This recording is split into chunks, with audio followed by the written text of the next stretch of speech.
പത്തരമാറ്റ സീരിയലിന്റെ അടുത്ത ആഴ്ചയിലെ മുഴുവൻ എപ്പിസോഡ് റിവ്യൂ ആണ് പറയുന്നത്. അങ്ങനെ ആദർശ് ഇങ്ങനെ ഓരോ കാര്യങ്ങൾ ചിന്തിച്ചുകൊണ്ടിരിക്കുന്ന സമയത്താണ് നയന ഒരു കപ്പ് ചായയുമായിട്ട് ആദർശിന്റെ അടുത്തേക്ക് വരുന്നത്. ചായക്കപ്പ് വാങ്ങുന്നതിൽ തന്നെ ആദർശ് പതുക്കെ പറഞ്ഞു, നയനെ, നാഗേന്ദ്രന്റെ കാര്യത്തിൽ എനിക്കെന്തോ വലിയൊരു പന്തുകേട് തോന്നുന്നുണ്ട്. അപ്പച്ചി മാത്രമല്ല അയാളെ ഈ വീട്ടിൽ നിന്നും പുറത്താക്കിയതിന് പിന്നിൽ. നയന അവരെ നോക്കി തലകുലുക്കി. അതേ ആദർശേട്ട, എനിക്കും അങ്ങനെ തന്നെയാ തോന്നുന്നത്. ഇളച്ചനും ഇളയമക്കും ഇതിന്റെ പിന്നിൽ എന്തോ വലിയ പങ്കുണ്ട്.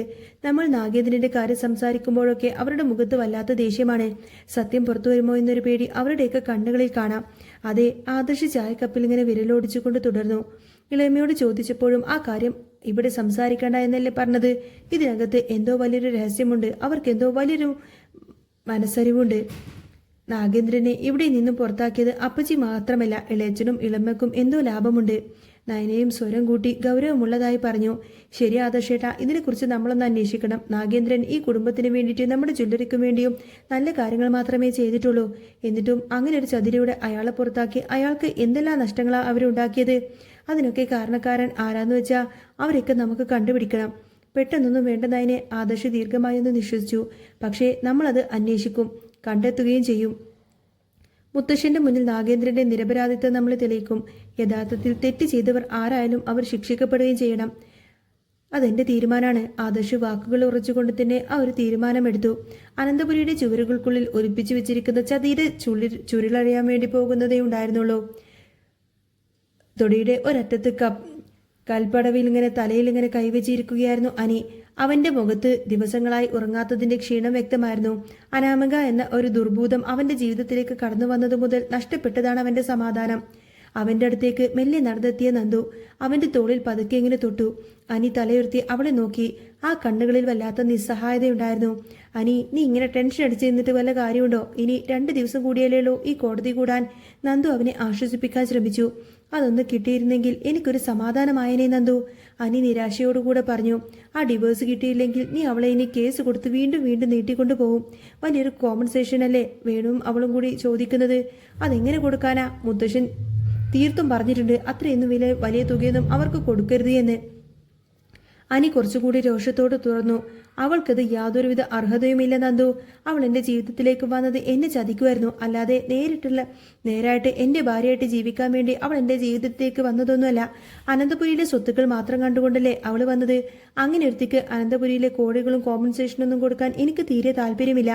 ഇനിയിപ്പോൾ ഡിവോഴ്സ് കിട്ടിയില്ലെങ്കിലും അങ്ങനെ ഒരു കോംപ്രമൈസിന് വേണ്ടിയിട്ട് ഞാൻ നിന്നു കൊടുക്കത്തുമില്ല. നന്ദു അടുത്തേക്ക് വന്നിരുന്നു. നീ പറയുന്നത് ശരിയാണ് അനി. അങ്ങനെ ഒരു കാര്യത്തിന് നീ നിന്നു കൊടുക്കേണ്ട ആവശ്യമില്ല. അവൾ നിന്നെയും ഈ കുടുംബത്തെയും ചതിക്കുമായിരുന്നല്ലോ. പക്ഷേ അനി, ഇപ്പോൾ ഡിവോഴ്സ് കിട്ടിക്കഴിഞ്ഞാൽ ഉടനെ തന്നെ മുത്തശ്ശൻ നിന്റെയും അവന്തികയുടെയും വിവാഹ നിശ്ചയം നടത്തുമല്ലോ. അവന്തികയുടെ പേര് കേട്ടപ്പോൾ അനിക്ക് ദേഷ്യം കൊണ്ട് പല്ലിറുമ്പി. എന്റെ വിവാഹ നിശ്ചയം നടത്തുമെന്നോ? ഞാൻ അതിന് നിന്നു കൊടുത്താലല്ലേ അത് നടക്കത്തുള്ളൂ. അതൊന്നും നടക്കാൻ പോകുന്നില്ല നന്ദു. നന്ദു കുറച്ചും കൂടി യഥാർത്ഥ ബോധ്യത്തോടെ പറഞ്ഞു. നിനക്കിങ്ങനെ എത്ര നാൾ പിടിച്ചു നിൽക്കാൻ പറ്റുമനി? അന്ന് ഡിവോഴ്സ് കിട്ടാത്തത് കൊണ്ട് മാത്രമല്ലേ വേണു മനാമിക്കും കൂടി കേസ് തന്നത്. നീ വിവാഹമോചനം കിട്ടുന്നത് മുൻപ് തന്നെ ഒരു പെണ്ണുമായി വിവാഹം ഉറപ്പിച്ചിരിക്കുന്നു എന്ന് പറഞ്ഞ് ഞാൻ വിളിച്ചു പറഞ്ഞതുകൊണ്ട് മാത്രമാ മുത്തശ്ശൻ അന്ന് ആ ഒരു വിവാഹ നിശ്ചയം വേണ്ടാന്ന് വെച്ചത്. ഇനിയിപ്പോൾ ഡിവോഴ്സ് ആയി കഴിഞ്ഞാൽ പിന്നെ നീ രക്ഷപ്പെട്ടല്ലോ. ആ അവന്തികയുമായിട്ടുള്ള വിവാഹം എന്ത് രക്ഷപ്പെട്ടെന്ന്? അനി ചാടി എഴുന്നേറ്റു. അവന്റെ കണ്ണിൽ ദേഷ്യം അങ്ങ് ആളിക്കത്തി. നിനക്ക് എങ്ങനെ തോന്നുന്നു നന്ദു എന്നോട് ഇങ്ങനെയൊക്കെ സംസാരിക്കാൻ? ആ ടോപ്പിക്ക് നീ അങ്ങ് വിട്. എന്തായാലും ആ വിവാഹ നിശ്ചയം നടക്കാനൊന്നും പോകുന്നില്ല. എനിക്കിപ്പോൾ അനാമികയെ എൻ്റെ ജീവിതത്തിൽ നിന്നും ഒഴിവാക്കണം. എങ്ങനെയെങ്കിലും അവളെ ഒന്ന് ഒഴിവാക്കി കിട്ടിയാൽ മതിയായിരുന്നു. നന്ദു അങ്ങനെ ശാന്തനാകാൻ ശ്രമിച്ചുകൊണ്ട് പറഞ്ഞു. അതെ, നീ പോയിട്ട് നവീനേട്ടനെ കണ്ടിട്ട് കാര്യമായിട്ടൊന്ന് സംസാരിക്ക്.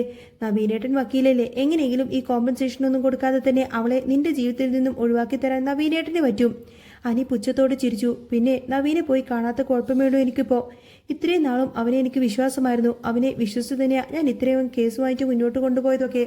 എല്ലാ കാര്യങ്ങളും അവനോട് തുറന്നു പറഞ്ഞതും. എന്നിട്ടും അവൻ ഒരു സൈഡിൽ നിന്നും എന്നെ ചതിക്കുമായിരുന്നില്ലേ? അല്ലെങ്കിൽ ഈ ഡിവോഴ്സ് ഇതിനു മുൻപേ തന്നെ കിട്ടേണ്ടതായിരുന്നു.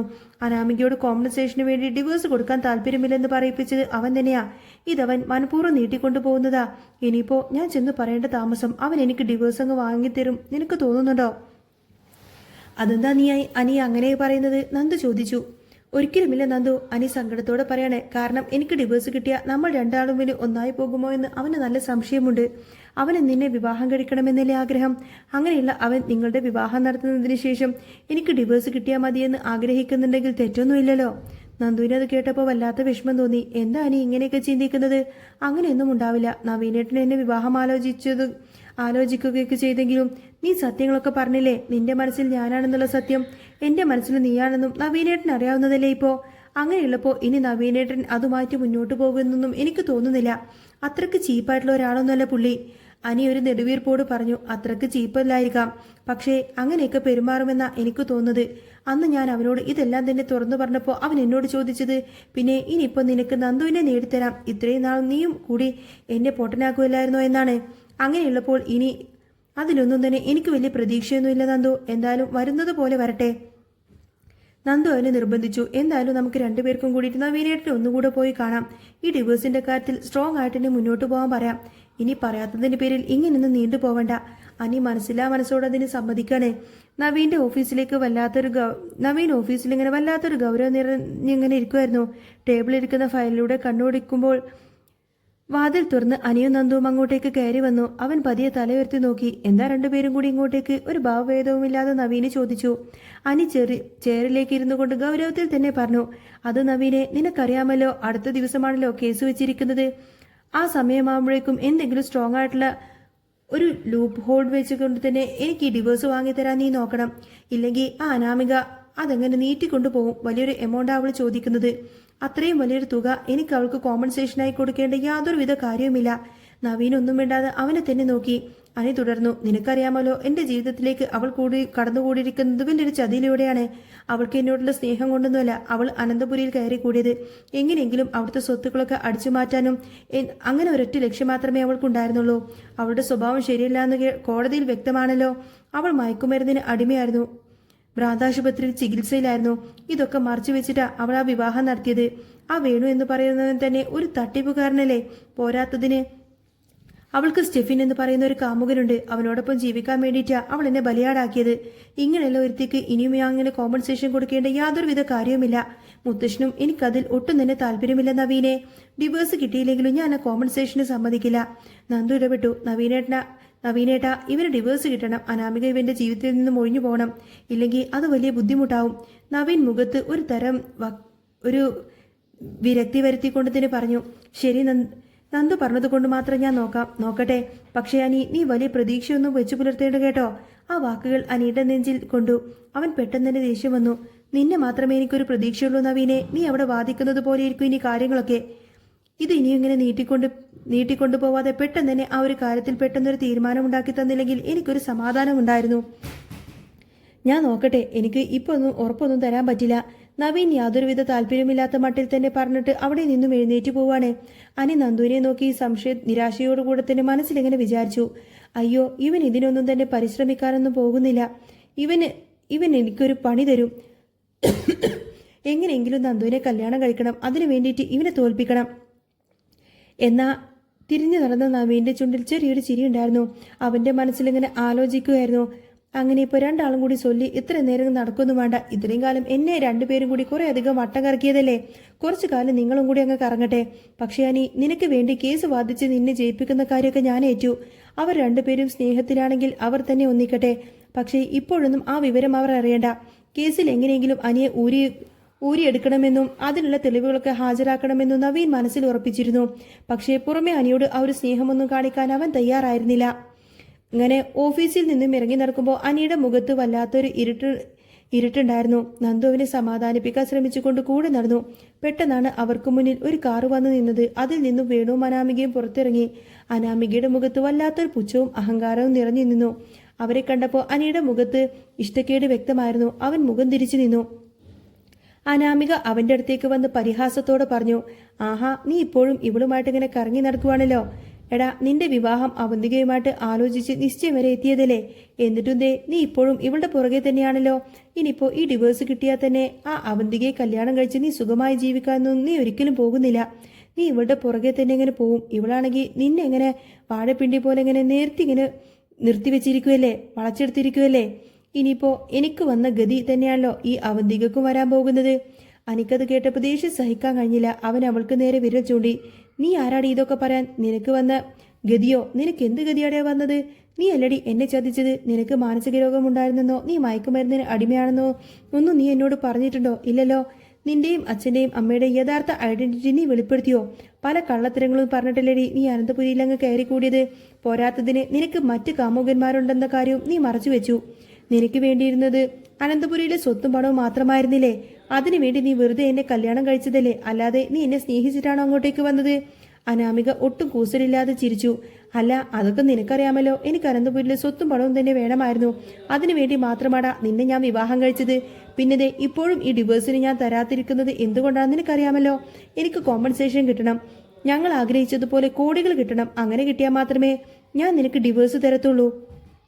അനി പല്ലുറുമ്പിക്കൊണ്ട് പറഞ്ഞു. നാളെ കഴിഞ്ഞ് കോടതി കൂടുന്ന ദിവസമാ. ആ സമയത്തുണ്ടല്ലോ അവിടെ വന്നിട്ട് നീ എങ്ങാനും വേണ്ടാതീനം ഒന്നും പ്രവർത്തിക്കാനും കാണിക്കാനും നിന്നേക്കരുത്. ഡിവോഴ്സ് പേപ്പറിൽ ഒപ്പിട്ട് തരണം. ആ ഡിവോഴ്സിന് ഞാൻ അർഹനാ. നമ്മൾ തമ്മിൽ ഒന്നിച്ച് ജീവിക്കാനൊന്നും പോകുന്നില്ലല്ലോ. അങ്ങനെയുള്ളപ്പോൾ എനിക്ക് ഡിവോഴ്സ് തന്ന നിനക്ക് എന്താ കുഴപ്പം? എന്റെ തലയിലൊന്ന് ഊരിപ്പോയാൽ നിനക്ക് എന്താ പ്രശ്നം? അനാമിക അഹങ്കാരത്തോടങ്ങ് തലയാട്ടി. അങ്ങനെ അങ്ങ് പോവാൻ പറ്റുവാ നീ? ഞാൻ ആഗ്രഹിച്ചു വന്നത് എന്താണോ അതെനിക്ക് കിട്ടണം. അത് കിട്ടാതെ ഞങ്ങളങ്ങ് പിടിച്ചു നിൽക്കാനൊന്നും പറ്റില്ല. നീ മനസ്സിലാക്കണം അനി. അനന്തപുരിയിലെ സ്വത്തുക്കൾ കണ്ടുകൊണ്ട് ഞങ്ങൾ കുറേയധികം കടങ്ങളൊക്കെ വാങ്ങിച്ചു വെച്ചിട്ടുണ്ട്. അതൊക്കെ വീട്ടിൽ കൊടുക്കണമെങ്കിൽ നിന്റെ പണം എനിക്ക് കിട്ടണം. അത് കിട്ടിയില്ലെങ്കിൽ ഇതൊന്നും തന്നെ ഒരിക്കലും നടക്കാൻ പോകുന്നില്ല. ആഹാ, അത് കിട്ടുമെന്ന് നീ വിചാരിക്കണ്ട. അനി തീർത്തും പറഞ്ഞു. ഇനിയിപ്പോ നീ എനിക്ക് ഡിവോഴ്സ് തന്നാലും ഇല്ലെങ്കിലും ശരി, കോമ്പൻസേഷൻ കിട്ടുമെന്ന് നീ സ്വപ്നത്തിൽ പോലും വിചാരിക്കണ്ട. അനാമികയുടെ മുഖം അങ്ങ് വക്രിച്ചു. ശരി, അങ്ങനെയാണെങ്കിൽ ഈ ഡിവോഴ്സ് ഇനിയും അങ്ങ് നീണ്ടുപോകും. നിനക്ക് അവന്തികയെ കല്യാണം കഴിക്കണമെങ്കിലോ ഇവളെ നന്ദുവിനെ കല്യാണം കഴിക്കണമെങ്കിലോ ഒന്നും തന്നെ അതൊന്നും സാധിക്കില്ലടാ. നീ കൊതിച്ചു പോകും. നിനക്ക് ഞാൻ ഡിവോഴ്സ് തന്നിട്ട് വേണ്ടേ ഈ കല്യാണമൊക്കെ കഴിച്ചിട്ട് നീ സുഖമായിട്ട് ജീവിക്കാൻ? അതോർത്ത് നീ ഇരുന്നോ. ഞാൻ ആഗ്രഹിക്കുന്ന പണം കിട്ടാതെ ഞാൻ ഒരിക്കലും നിനക്ക് ഡിവോഴ്സ് തരില്ല. അതിന് ഞാൻ സമ്മതിക്കില്ല. വേണു ഇടക്ക് കയറി തന്നെ പറഞ്ഞു. അതേ അനി, കളിയൊക്കെ നിർത്തിക്കോ. ഞങ്ങൾ പറഞ്ഞ തുകയുണ്ടല്ലോ, അതിൽ അങ്ങോട്ടും ഇങ്ങോട്ടും യാതൊരുവിധ മാറ്റവുമില്ല. തരാൻ സമ്മതമാണെങ്കിൽ അടുത്ത ദിവസം തന്നെ ഡിവോഴ്സ് പേപ്പറിൽ ഒപ്പിട്ട് തരും. നിനക്ക് പിന്നെ സ്വതന്ത്രമായിട്ട് അവന്തികയെയോ നന്ദുവിനെയോ ആരെ വേണമെങ്കിലും വിവാഹം കഴിച്ച് ജീവിക്കാം. എന്റെ മോളെ മറന്നേക്ക്. അവൾ എങ്ങനെയെങ്കിലുമൊക്കെ ജീവിച്ചോളും. അതൊന്നും ഓർത്ത് നീ നിന്റെ മുത്തശ്ശനോടും പറഞ്ഞേക്ക് പണം തരാനേ. അനന്തപുരിൽ ഇഷ്ടംപോലെ പണമുണ്ടല്ലോ. നിന്റെ ജീവിതം നഷ്ടപ്പെടാതിരിക്കാൻ വേണ്ടിയിട്ട് ആ ഒരൊറ്റ വഴി മാത്രമേ ഉള്ളൂ. ഇഷ്ടംപോലെ പണം കയ്യിലുണ്ടല്ലോ. പിന്നെ കുറച്ച് മാത്രം പണം ഞങ്ങൾക്ക് തന്നാലെന്താ? അനി കലിപ്പിലങ്ങ് വിരൽ ചൂണ്ടിക്കൊണ്ട് പറഞ്ഞു. എന്റെ മുന്നിൽ നിന്ന് രണ്ടുപേരും കൂടി സംസാരിച്ച് നിൽക്കരുത്. നിങ്ങൾക്ക് അർഹതയില്ലാത്ത പണമൊന്നും ഞാൻ തരുമെന്ന് നിങ്ങൾ വിചാരിക്കുകയും വേണ്ട. അനാമിക പുച്ഛത്തോടു കൂടെ അങ്ങ് ചിരിച്ചു. എന്നാ പിന്നെ നമുക്ക് കോടതിയിൽ കാണാം. ഈ ഡിവോഴ്സ് ഇങ്ങനെ നീട്ടിക്കൊണ്ടു പോകട്ടെ. ഇത്രയും പറഞ്ഞിട്ട് അവൾ കാറിൽ കയറി അവിടെ നിന്ന് അങ്ങ് പോവാണ്. നന്ദു വല്ലാതെ പേടിച്ചിരുന്നു. എന്റെ അനി, നീ വെറുതെ അവളോട് ഇങ്ങനെ ദേഷ്യപ്പെട്ട് അവളെ ഇങ്ങനെ ചൊടിപ്പിക്കേണ്ട കാര്യമുണ്ടായിരുന്നോ? അവൾ വിചാരിച്ച പോലെ നിനക്ക് ഡിവോഴ്സ് കിട്ടുള്ളൂ. എങ്ങനെയെങ്കിലും അതൊന്ന് തരാൻ വേണ്ടിയിട്ടല്ലേ ഒരു നയത്തിലൊക്കെ ഇങ്ങനെ നിനക്ക് സംസാരിച്ചുകൂടായിരുന്നോ? അനി രോഷത്തോടെ അവളെ നോക്കി. എന്ത് നയത്തിലാണ് ഞാൻ ഇനി അവളോട് സംസാരിക്കേണ്ടത്? അവൾ ചെയ്തു കൂട്ടിയ കാര്യങ്ങളൊക്കെ നിനക്കും അറിയാവുന്നതല്ലേ? അവളോടൊപ്പം ജീവിച്ച കാലത്ത് ഞാൻ എന്തുമാത്രം ദുരിതമാണ് അനുഭവിച്ചത്. ഇനിയും അവളെന്നെ ഇങ്ങനെ ദ്രോഹിക്കാൻ തന്നെയാ അവൾ നിൽക്കുന്നത്. അവൾക്ക് കോടികൾ കിട്ടണം. അതിനു വേണ്ടിയിട്ടാ അവൾ ഈ കേസ് നീട്ടിക്കൊണ്ടു പോകുന്നത്. അതൊക്കെ ശരിയായിരിക്കും അനി, നന്ദു സമാധാനിപ്പിച്ചു. നവീനേട്ടൻ നല്ല രീതിയിൽ തന്നെ അവിടെ വാദിക്കും. അത് കഴിയുമ്പോൾ നിനക്ക് ഡിവോഴ്സ് കിട്ടും. കോടതിയിലേക്ക് പോകാനുള്ള ദിവസമായി. അനന്തപുരിയിലെ അന്തരീക്ഷം വല്ലാതെ മുറുകിയിരിക്കുന്നു. അനിയും മുറിയിലേക്ക് പോയി. ജാനകി വേഗത്തിൽ തന്നെ അങ്ങോട്ടേക്ക് കയറി വന്നു. അവരുടെ മുഖത്ത് വലിയൊരു ആദിയുണ്ടായിരുന്നു. അനി, ഇന്നലെ കേസ്? ജാനകി ചോദിച്ചു. അനി ഷർട്ടിന്റെ ബട്ടൺ ചുറ്റുകൊണ്ട് പറഞ്ഞു. അതേ അമ്മേ, ഇന്നാണ് കേസ്. നീ നവീനോട് കാര്യങ്ങളൊക്കെ പറഞ്ഞിട്ടുണ്ടല്ലോ അല്ലേ? ഇത്രയും വേഗം അനാമികമായിട്ടുള്ള ആ ഒരു ഡിവോഴ്സ് കിട്ടണം.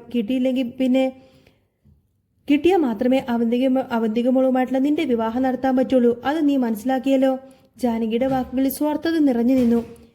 അനിക്ക് വല്ലാത്ത ദേഷ്യം വരാണ്. അവൻ അമ്മയെ രൂക്ഷമായിട്ടൊന്ന് നോക്കി. എന്റെ പൊന്നമ്മേ, അമ്മ ഇതൊന്നും നിർത്തുന്നുണ്ടോ? അവന്തികയുമായിട്ടുള്ള വിവാഹം നിർത്തണോ വേണ്ടയോന്ന് ഞാനാ തീരുമാനിക്കുന്നത്. എന്റെ തലയിൽ അവളെ കെട്ടിവെച്ച് തരേണ്ട യാതൊരുവിധ കാര്യവുമില്ല. ഞാൻ പല പ്രാവശ്യം പറഞ്ഞ കാര്യമാ അത്. അതിന് ഞാൻ മനസ്സുകൊണ്ട് ഇങ്ങനെ പ്രിപ്പയർഡ് ആയിട്ടുമില്ല. ജാനകി നെഞ്ചത്തിങ്ങനെ കൈവച്ചു. എന്റെ ദൈവമേ, ഇനി നിന്നോടൊന്നും ഞാനൊന്നും പറയുന്നില്ല. എന്തായാലും പോയി ഡിവോഴ്സ് കിട്ടിയാൽ മതിയായിരുന്നു. ആ അനാമിക കോടികളല്ലേ ചോദിച്ചിരിക്കുന്നത്. ഇനി മുത്തശ്ശനോടൊന്ന് സംസാരിക്ക്. കുറച്ച് പൈസ കൊടുത്തിട്ടാണെങ്കിലും ഡിവോഴ്സ് അങ്ങ് വാങ്ങിച്ചെടുക്കണം. എന്തെങ്കിലും നക്കാപ്പിച്ച് കൊടുത്താൽ മതിയെന്നേ. അവരിപ്പോൾ വളരെ മോശമായ അവസ്ഥയിലാണ് ജീവിക്കുന്നത്. അങ്ങനെയുള്ളപ്പോൾ എന്തെങ്കിലുമൊക്കെ കൊടുത്ത് ഒഴിവാക്കണമെങ്കിൽ ഒഴിവാക്കാൻ നോക്ക് നീ. എന്റെ അമ്മേ, അനി തറപ്പിച്ചു പറഞ്ഞു. ഒന്നും കൊടുത്ത് അവളെ ഒഴിവാക്കാനൊന്നും ഞാൻ ഉദ്ദേശിക്കുന്നില്ല. അവൾക്ക് അർഹതപ്പെട്ടതേ അവൾക്ക് കിട്ടത്തുള്ളൂ. അവൾക്കൊന്നും അർഹതയില്ലാമേ. അവൾ നമ്മളെ ഇത്രയും കാലം ചതിക്കുമായിരുന്നു. അങ്ങനെയുള്ള ഒരുത്തിക്ക് ഇവിടുത്തെ സ്വത്തൊക്കെ തീരെഴുതി കൊടുക്കണമെന്നാണോ അമ്മ ഈ പറയുന്നത്? അത്രയും പറഞ്ഞ ദേഷ്യത്തിൽ അനി അവിടെ നിന്നും മുറിയിൽ നിന്നും ഇറങ്ങിപ്പോവാണ്. താഴെ ഹാളിൽ മുത്തശ്ശനും മുത്തശ്ശിയും ഇരിക്കുന്നുണ്ടായിരുന്നു. അനി അവരുടെ അടുത്തേക്ക് ചെന്നു. മുത്തശ്ശ, ഞാൻ കോടതിയിലേക്ക് പോവാണ്. ഇന്നാണ് കേസ്. അവിടെ ഇന്ന് ഡിവോഴ്സ് കേസ് നടക്കുന്ന ദിവസമല്ലേ? അനാമികയും വീണ്ടുമൊക്കെ അങ്ങോട്ടേക്ക് എത്തും. മുത്തശ്ശൻ ഗൗരവത്തിൽ ചോദിച്ചു. ഇന്ന് അവൾ ഡിവോഴ്സ് തരാൻ വേണ്ടി സാധ്യതയുണ്ടോടാ? അവൾക്ക് പണമല്ലേ ആവശ്യപ്പെടുന്നത്? ഇനിയിപ്പോ എന്തെങ്കിലും ആവട്ടെ അനി, നമുക്ക് കുറച്ച് വിട്ടുവീഴ്ച ചെയ്യാം. കുറച്ചെങ്കിലും പണം കൊടുക്കാം. ഇപ്പോൾ വലിയ ദുരിതത്തിലാ ആ വേണുവൊക്കെ ജീവിക്കുന്നത്. എന്തെങ്കിലും കിട്ടിയ ഡിവോഴ്സ് തരുമെങ്കിൽ അതങ്ങ് സമ്മതിച്ചേക്ക്. അനി തീർത്തും പറഞ്ഞു. വേണ്ട, അതൊന്നും പറ്റില്ല മുത്തശ്ശ. അങ്ങനെയൊന്നും പണം കൊടുക്കില്ല. മുത്തശ്ശൻ പറയുന്നത് പോലെ എന്തായാലും നക്കാപ്പിച്ച് കൊടുത്താലൊന്നും അവരടങ്ങിയിരിക്കില്ല. കിട്ടുന്ന അത്രയും പോരട്ടെ എന്നുള്ള ചിന്തയാണ് അവർക്ക്. ആ ആർത്തിക്ക് ഇനിയും ഇങ്ങനെ അവർക്ക് രണ്ടിനും പേരും കൂടി, ആർത്തിക്ക് മാത്രം ഒരു കുറവുമില്ല, അവർക്ക് രണ്ടിനും ഒരു കുറവുമില്ല. അത്രയും പറഞ്ഞ് അനി ധൃതിയിൽ തന്നെ മുറ്റത്തു നിന്ന് ഇറങ്ങിപ്പോവാണ്. നന്ദു അവനായിട്ട് തന്നെ അവിടെ കാത്തു നിൽക്കുന്നുണ്ടായിരുന്നു. രണ്ടുപേരും കൂടി നേരെ പോയത് നവീന്റെ ഓഫീസിലേക്കാ. നവീൻ കേസിനുള്ള തയ്യാറെടുപ്പിലായിരുന്നു. അനി അവന്റെ അടുത്തേക്ക് ചെന്നു. കാര്യങ്ങളൊക്കെ എന്തായി നവീനെ? എല്ലാം റെഡിയായില്ലേ? ഇപ്രാവശ്യമെങ്കിലും നമ്മൾ ജയിക്കോ? അതോ അവൾ ഇനി കോമ്പൻസേഷൻ ചോദിച്ച് കേസ് വീണ്ടും നീട്ടിക്കൊണ്ടുപോകുമോ? നവീൻ യാതൊരുവിധ ഭാവവ്യത്യാസവുമില്ലാതെ ഫയലുകൾ ഇങ്ങനെ മടക്കി വെച്ചുകൊണ്ട് തന്നെ പറഞ്ഞു. അതൊന്നും എനിക്കറിയില്ല. നിങ്ങൾ കാത്തിരുന്ന് കാണ്. എന്റെ മാക്സിമം ഞാൻ ശ്രമിക്കാം. ഇനിയിപ്പോ ഞാൻ ശ്രമിച്ചാലും നിങ്ങൾ വിചാരിച്ചാലും ഞാൻ നിങ്ങളെ തോൽപ്പിക്കാൻ വേണ്ടിയാ ഞാൻ ശ്രമിക്കുന്നതെന്ന്. അഥവാ ഇനി നിങ്ങൾ തോറ്റുപോയാലും നിങ്ങൾ വിചാരിക്കും ഞാൻ മനഃപൂർവ്വം ചെയ്തതാണെന്ന്. നന്ദു വേഗം അങ്ങ് ഇടപെട്ടു. ഇല്ല നവീനേട്ടാ, അങ്ങനെയൊന്നും ഞങ്ങൾ വിചാരിക്കില്ല. അനി ഒരു തെറ്റിദ്ധാരണയുടെ പുറത്ത് പറഞ്ഞതാ. നവീനേട്ടൻ എങ്ങനെയെങ്കിലും ഈ കേസിൽ നിന്നും അനി ഒന്ന് രക്ഷപ്പെടുത്തി കൊടുക്കണം. ആ അനാമിക വട്ടം ചുറ്റിങ്ങനെ വരിഞ്ഞു വെച്ചിരിക്കുക ഇവനെ. ഇവനൊരു മനസമാധാനവുമില്ല. അത് കേട്ടപ്പോൾ നവീൻ പതിയൊന്ന് തലയാട്ടി. എല്ലാവരും കൂടി കോടതിയിലേക്ക് തിരിച്ചു. കോടതി മുറിയിൽ കടുത്ത നിശബ്ദതയായിരുന്നു. വനിതാ ജഡ്ജിയാണ് ഇരിക്കുന്നത്. ഒരു വശത്ത് അനിയും നന്ദുവും നവീനും, മറുവശത്ത് വല്ലാത്ത ആത്മവിശ്വാസത്തോടുകൂടെ അനാമികയും വീണും നിൽക്കുന്നുണ്ട്.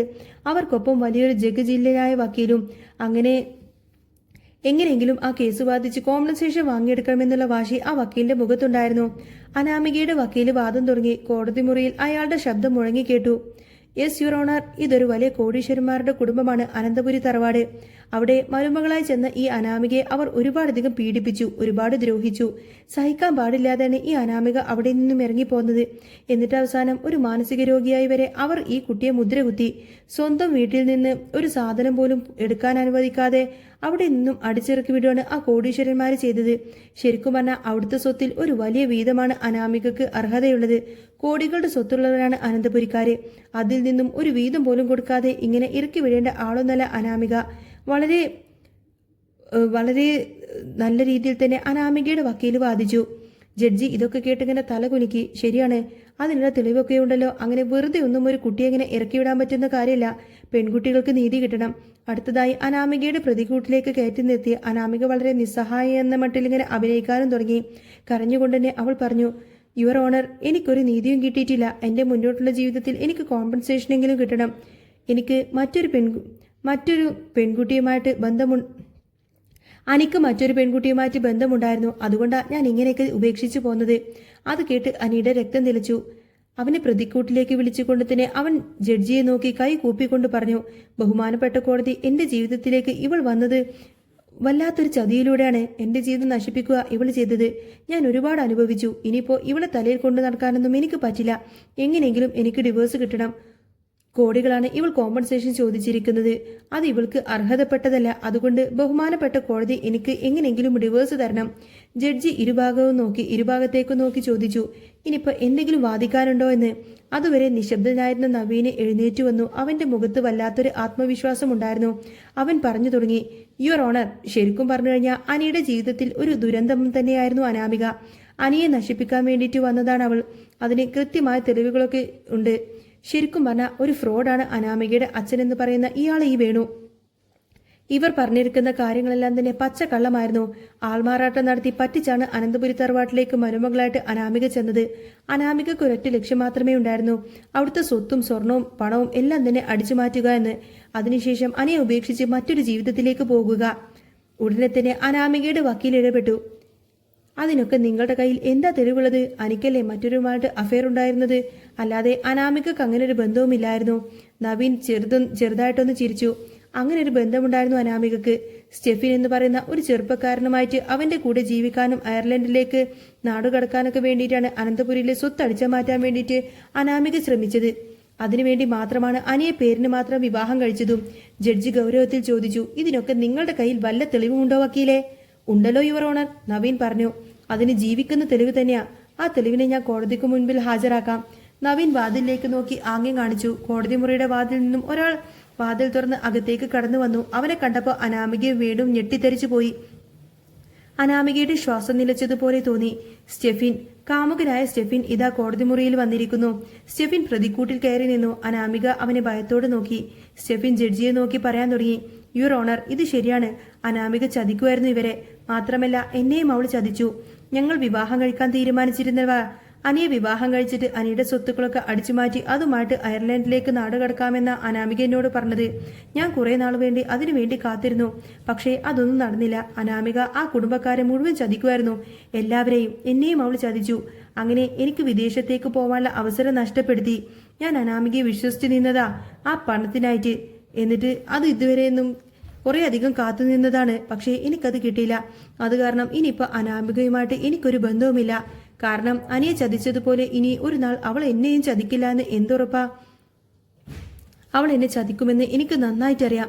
സ്റ്റെഫിൻ അനാമികയെ വെറുപ്പോടെ നോക്കിക്കൊണ്ട് തുടർന്നു. അതുകൊണ്ട് ഇവൾ ശിക്ഷ അർഹിക്കുന്നുണ്ട് യുവർ ഓണർ. എനിക്ക് ഡിവേഴ്സ് കൊടുക്കേണ്ടതാണ്. ദയവ് ചെയ്ത് ഒരു കോമ്പൻസേഷനും ആ കോടതി അവൾക്ക് അനുവദിക്കരുത്. സ്റ്റെഫിന്റെ ആ വാക്കുകൾ കേട്ട് അനാമികയും വേണും ആകെ തകർന്നുപോയി. അവൾക്ക് നിൽക്കാൻ ഒരു ഭൂമി ഇല്ലാത്തൊരവസ്ഥയിലായിരുന്നു. അനാമികയുടെ വക്കീൽ വീണ്ടും എഴുന്നേറ്റു. യുവർ ഓണർ, ഒരു പെൺകുട്ടിക്ക് നീതി കിട്ടേണ്ടേ? ജഡ്ജി കർക്കശമായ സ്വരത്തിൽ പറഞ്ഞു. ഒരു പെൺകുട്ടിക്ക് നീതി കിട്ടണമെങ്കിൽ ആ പെൺകുട്ടിയുടെ ഭാഗത്ത് ഒരു ശരിയെങ്കിലും ഉണ്ടാവണം. അല്ലാതെ മുഴുവൻ തെറ്റുകളും ചെയ്ത മറ്റുള്ളവരെ ചതിച്ചൊരു ഫ്രോഡിന് കോടതിയിൽ നിന്ന് ഒരിക്കലും നീതി കിട്ടേണ്ട കാര്യവുമില്ല. അനാമികക്ക് യാതൊരുവിധ കോമ്പൻസേഷനും നൽകാൻ ഇപ്പോൾ നിർവാഹമില്ല. കോടതി ഇവർക്ക് ദിവസ് അനുവദിച്ചിരിക്കുന്നു. വിധി പ്രസ്താവിച്ചതും അനാമികയും വേണും ആകെ നാണം കെട്ട് തല കുനിച്ച് കോടതി മുറിയിൽ നിന്ന് പുറത്തേക്കിറങ്ങിപ്പോയി. ചെയ്ത തെറ്റുകൾക്ക് വലിയൊരു പ്രഹരം അവർക്ക് കിട്ടിക്കഴിഞ്ഞിരുന്നു. വലിയൊരു ഭാരമൊഴിഞ്ഞ ആശ്വാസത്തോടു കൂടെ തന്നെ അനിയും നന്ദും കോടതിയുടെ പുറത്തേക്കെത്തി. തങ്ങളെ ചേർത്ത് പിടിച്ച നവീനോട് അനിക്ക് വലിയൊരു കടപ്പാട് തന്നെ തോന്നി. അങ്ങനെ അവിടെ എല്ലാം തന്നെ ശുഭമായി തന്നെ അവസാനിച്ചിരിക്കുകയായിരുന്നു. എന്നാൽ ഇതൊരു പുതിയ തുടക്കത്തിന്റെ ഒരുക്കമായിരുന്നു. അനന്തപുരിയിൽ ഒരു പുതിയ തുടക്കത്തിന്റെ പ്രശ്നമായിരുന്നു. അനാമികയിൽ നിന്നും അനിക്ക് ഡിവേഴ്സ് കിട്ടിയതോടുകൂടെ തന്നെ എങ്ങനെയെങ്കിലും നന്ദുവിനെ സ്വന്തമാക്കാമെന്ന് മാത്രമായിരുന്നു അനിയുടെ ചിന്ത. എന്നാൽ ജാനകിയാവട്ടെ അവന്തിക മോളും അനിയുമായിട്ടുള്ള വിവാഹം നടത്തണമെന്ന് പറഞ്ഞുകൊണ്ട് തന്നെ അനന്തപുരിയിൽ ഇങ്ങനെ ഒരുപാടധികം പ്രഷർ കൂട്ടാനൊക്കെ തുടങ്ങി. പിന്നീട് അങ്ങോട്ടേക്ക് വമ്പൻ ട്വിസ്റ്റ് നിറഞ്ഞ കാര്യങ്ങൾ തന്നെയാണ് വരുന്നത്. നിങ്ങൾക്ക് ഈ ഒരു ചാനൽ ഇഷ്ടമാവുകയാണെങ്കിൽ എന്നും ഇതിൽ തന്നെ അപ്കമിങ് എപ്പിസോഡും ഡെയിലി റിവ്യൂസൊക്കെ കേൾക്കാൻ താല്പര്യമുണ്ടെങ്കിൽ ചാനൽ ഒന്ന് സബ്സ്ക്രൈബ് ചെയ്ത് സപ്പോർട്ട് ചെയ്യണേ കേട്ടോ. നെക്സ്റ്റ് വീഡിയോ ആയിട്ട് വരാം. ബൈ.